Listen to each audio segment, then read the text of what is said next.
Well guys, back again. More fun, more adventure, right? Alright, I told you I was going to show you pulling this motor out, that 3-liter V6. I actually do have a video of it actually unhooking from the transmission and pulling it up out. But I lost a lot of video prior to that. I don't know what happened, whether it was a camera issue or what it was. It doesn't make any difference. I lost it. So what ended up happening was I lost the cylinder doing a compression check. I don't know why, I don't know how, but what I did do, and I videoed it like I said, and I lost a lot of it. I do have some of it. I don't think it's worth actually trying to put on, but I may see. Right at this point, it doesn't make any difference. The engine had to come out. I was concerned it blew a head gasket. I was concerned that something got down inside of it. It may have put some type of a mouse or rat's nest inside the intake, and I sucked it in when I was doing the compression check. I don't know why, but it sounded really good cranking over, and when I went to do the compression check, as you could hear from that video, the last video on this, it lost the cylinder. I believe it was the second one. So 1, 2, I don't know if this is 2 or 3. I don't remember how Nissan. No, this is actually be the opposite side, so this would be, doesn't matter. At this point, I could look, and I don't remember. I probably remembered the other day, but I don't now.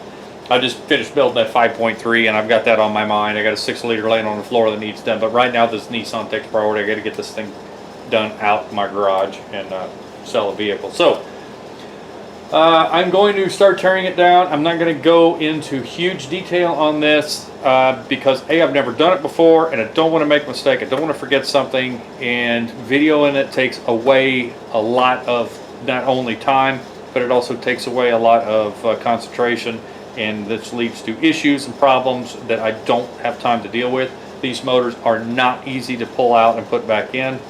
They're not like an old Gen 1 small block Chevy or small block Ford. These are a lot of hoses, a lot of lines, a lot of wires, a lot of stuff that I don't want to do this 2 or 3 times like I did the Avalanche so far. So with that said, I'm going to take the basic guts off of it first. Probably going to pull exhaust manifolds, motor mounts, go to the front. I've already pulled the front cover off of it. The video did not show that. I was checking for timing. I could see if it skipped time. When I lost that cylinder, it did not skip time.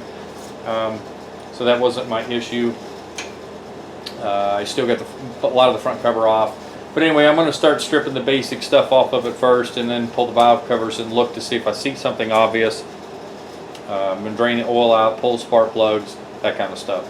So I guess where I'm going with this is if you see or want to know something specific, once the video comes out, let me know, and I will either try to show you or I will explain to you the best I can of what I ran into. These engines are getting, I'm not saying less and less popular, it's just more and more of them are ended up in salvage yards because either the vehicle's falling apart or it broke a timing belt and tore the heads up. Plus now these things are 25 years old, and a lot of people are getting away from that, going with newer stuff. So there's not a lot. I'm not saying there's not a lot of these left, because there are. Nissan used this 3-liter V6 in multiple years in multiple vehicles, even all the way to the Mercury Villager minivan had this same drivetrain in it, and so well, I mean, it had the same motor. Besides the Pathfinder and the D21 pickups, the Maxima had it, the Nissan Quest van, I believe, had it. I'm sure there's some other stuff that I just don't remember or don't know, so I'm not a huge Nissan guy. But I've been around these 3-liters. They're not very big, they're not super powerful, but they actually are really reliable if you keep stuff, oil change, timing belt, don't let them get hot, normal stuff. They'll last a long time. But anyway, I'm going to start tearing some stuff apart, and if I see anything, I will definitely bring you back. If I knew how to edit through the, I would just go through kind of the time lapse on it. It would be, so much easier to do that. But I'm just not able to do that. So I'm going to start stripping the basic engine, and then I will get down to the basics, and then I'll bring you back. Okay, back on this 3-liter, excuse me, 3-liter Nissan engine. What do they call this? VG30E. I don't know what it is. It doesn't make any difference. It's a 95 3-liter V6 single overhead cam. out of a Pathfinder, D21s, some of the other Nissans at the time. Anyway, it's really interesting. I've never had one of these apart. I've never worked on a little Nissan engine. As a matter of fact, the only real foreign engines I've ever, I guess you want to call, tore down was BMW. And outside of that, I've never really tore down any type of a Japanese engine. You know, of course, that's German, what I did before. But it's obviously got four main journals for the, you know, obviously for the mains. All the bearings look pretty good. Number one here has some scuffs it may not be picking up, maybe reflecting on the light. The rest of them look pretty good. Rods look good. The heads, I think it picked up debris when I told you that there was a bunch of stuff down around the plugs, and I tried to get it out, but I couldn't do it on the inner ones because of the way the intake was set up before I did a compression check. And there was a whole bunch of dirt stuff in each one of the pistons in the cylinder walls that I assume was holding the intake valve open. Now I'm going to set these in and put some diesel fuel on top of them, you know, while they're sitting upside down to see if any of the cylinders, you know, any of the valves actually leak. They actually look good. Besides that that one right there, it looks like she was sucking a bit of oil compared to the other two cylinders. So I do have valve stem seals coming. I'll check the guides, and then of course it's going to get new pistons and rings and stuff. So hopefully that'll stop that from being a problem. This was remanufactured by Nissan at one time. The bearings are date coded. The mains were date coded 2010, I believe, and the rods, I believe, were 2011. So that tells you this thing was actually rebuilt. You know, I'm going to say pretty recent.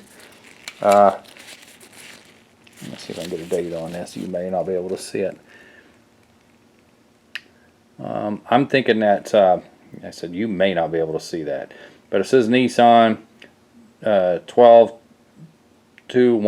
I don't think it's 2015. It does say standard on an STD 6. But anyway, I think that 40 V10. I think that stands for the. I think it's like maybe, I don't know how they number their systems, but it could be April of 2010. It doesn't matter because, like anything else, if you take care of them and do what you're supposed to do to them, they'll last longer than somebody who doesn't take care of their stuff. And here's what I found. The engine itself is very, it's got a lot of tarnish. It looks like they either used a crap oil or they didn't change it enough. I didn't see a lot of sludge. So I'm thinking they probably changed it, but they probably used some junk oil that I'm not going to start mentioning names of oil that I do and don't use, but I would never use junk oil. It's not that much more anymore when you look at the prices to, you know, buy the good stuff. You're only talking $5 difference for 4 or 5 quarts. So, you know, even at Walmart, which I don't shop there very often, but if I'm there and need some oil, I'll go buy a couple because it's obviously cheaper than it is AutoZone. I hate doing that, but AutoZone's expensive. A lot of these, at least, I don't know what you guys pay where you're at, but something that drastically went up in price over the years. Antifreeze went up, it doubled. Oil, though, my goodness, I think a quart of oil 6-7 years ago was $3 a quart for good stuff. Well, not necessarily Mobil 1, but I mean it was, you know, $2.50 to $3 a quart. I remember at $2.29, didn't seem that long ago. It's now at AutoZone $7.50 a quart for just about any standard oil up. So that is ridiculous. You know, and so I thought, well, if you buy by the, like I do, I buy by the jugs because I go through so much of it. You think it would be more reasonable, and it probably is, but boy, it doesn't seem like it sometimes. Well, anyway, here's what I'm getting at. Here's why these are the lifter and the lifter retainers. The lifters did not come with a rebuild kit. I bought a set of them, just for the simple fact that I doubt they were replaced before. They may have been. They don't look bad, and I've got them in order, but there's a couple of marks in them that I don't like, so I'm just going to go ahead and replace them. And then these are the rocker shafts, which I marked. I know it's hard to say. I took my stamps and marked left. That's an I. You really can't tell. That means intake, and it's number 1. And I did left side intake 2, and then so on. Did that same thing. They're upside down, of course. That's left side exhaust number 3, and goes on down. But you can see how tarnished up everything is. If this thing's only a few years old on a rebuild, that's you know, I mean, all this stuff is tarnished really bad. So I'm not disappointed, but this is how it works. All right, here's something else that's aggravating. You have to take the heat shield off the exhaust in order to get the manifolds off. Every one of those bolts snapped. Every one of them. Didn't care what it did. Not every one. I did get a couple of them off, but basically though, they all fought. You have to pull the distributor out of the head, whether you want to or not, to get one of the valve cover bolts off, or screws. They're actually Phillips head screws. And that one didn't make any difference. On the other side, the one that was in the front would not come out. I ended up having to take a pair of pliers and just beat the crap out of it to get it apart. So I marked everything on the distributor, you know, I've separated everything out from driver's side to passenger side. I took pictures with my phone. The rebuild kit comes with new head bolts, which are 2 different lengths. They are an Allen head, I can't remember what it is. I've got it laying here somewhere. This is the water pump, which the rebuild kit comes with a water pump. And then this comes at the bottom, and the rebuild kit comes with an oil pump. And it's part of the oil. The water pump actually sits on top of this. It's kind of an odd deal. When I put it back together, I made video actually putting it back together. But now for what I considered interesting, this is one of the reasons I'm doing this video. Look at these rods and pistons. I mean, that's some thick metal, even compared to like a small block Chevy. I mean, these are comparable to you know, pretty for no bigger than a piston is. The rod itself is pretty stout, it looks to me. Kind of impressed with that. The crank, every one of the mains or every one of the rods are on their own. You know, they don't share like a lot of engines. They share 2 rods together on one journal, but in this case they are all separate. But for anybody who's not seen this, and I have not seen this on a gasoline engine before, here is your mains. It is all one unit, and that is a hunk of iron. If I'm telling you what, it is a hunk of iron, and it wasn't difficult to get out. I mean, I had to pry a little bit, but nothing that would damage anything. But wow, that's all I got to say. If you spin a main, you got the motor hot, or you ran it out of oil, the oil pump or something went bad, because you're not going to fly this engine apart like you can most. I am really impressed with how the bottom end is built. I'm not saying much about some of the rest of the stuff it has, but as far as the bottom end goes, very impressed. Especially for a 90s, you know, they started building this sometime in the mid 80s. This V6, this particular V6, and in the States, that was some of the first V6s that came over. Was in the mid 80s. If I recall, I can't remember if the T100s came out before some of these V6s did, because otherwise Nissan always used an inline 6. If you remember the Datsuns, the 240, 60, 80Z. No, you know what? That's right. I think that V6 came out in a 3-liter in, I'm trying to think of what year, 84, 85. I guess that still was the mid-80s. Like I said, that came out in a 300Z. That's what that stood for, 300 being a 3-liter. That's what all those numbers meant. 240 was 2.4, 260 was 2.6, you know, so on down the road.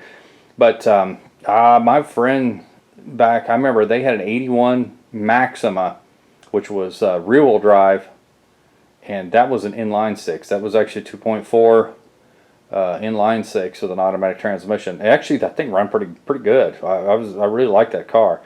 And mind you, I was in junior high school, when they bought it. I think just about high school. It was a nice car. But anyway, so this is kind of one of their first V6s that came over here to the States. I don't know what they made overseas. I mean, I know they had a lot of inline stuff. But anyhow, I'm going to go ahead and start cleaning all this stuff up. Engine kit should be here in a few days. I've got to work the next few nights, so I won't be on this very soon. But to you guys, it'll be either, you know, sooner or later, whatever. But I marked everything really well, took lots of pictures, just to make sure that I had, you know, that I've got everything that I need to make this work. So next time you see it, it should be cleaned up, and unless I run into something during cleanup or honing the cylinders or whatever, the only thing that kind of bothers me, I don't have my light close. I may have to get a couple of speedy sleeves. This is the front seal, front oil seal. That's a pretty good. And then the rear one also has, see where it's light to dark right there? That's actually a kind of a dividing line there where the oil goes and the oil don't. I know I'm shaking the camera. I'm leaning down here over it, but that's got a pretty good gouge in it. So if you're really careful when you put it in, you could possibly put the seal in not quite as deep on both of them, and you could possibly get away with that for quite a while. But speedy sleeves are pretty cheap if you can find them specifically for this car. So I'll look at it. When I clean it up a little bit more, I'll do a little more looking. Oh, and I also did check the bearings. The rod mains are standard. I showed you the main. It says standard on the bearing. And then I checked the bore, and it's also standard. So although it had been rebuilt, it had not been bored or turned any. So I'll check everything really close before I put it together. May even plastic gauge it. Probably won't show it since I just did that 5.3. But anyway, next time you see it, hopefully it'll be going together.